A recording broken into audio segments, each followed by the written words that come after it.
What's up guys, in this video I'm gonna show you how to dive in Battlefield 6.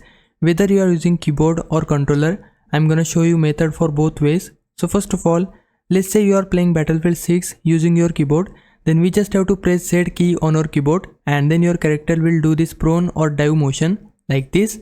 We just have to press Z key once and then our character will do the motion. Now let's say you are playing Battlefield 6 using your controller, then the process is a bit different. Firstly, we have to pause our game and now go into options. Then we need to switch over to controller settings. Under it, press Y or triangle to open and edit our settings.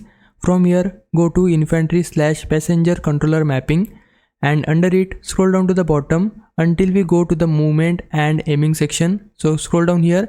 Under it, we need to find prone. So you can see this is prone. We need to firstly assign our button. So let's say I want to assign X on Xbox or square on PlayStation. So we just have to tap that button here and then select bind option and then you can see the button has been assigned. Now go back to your game and press the button you just assigned, which was X on Xbox and square on PlayStation in my case, and once I press that button then my character will do this prone or dive motion. So we just have to press it once and then the character will do the motion. So this is the process to dive on your controller or keyboard in Battlefield 6. Now if it was a big help, can you like this video and subscribe my channel. For now, thanks for watching. Bye bye.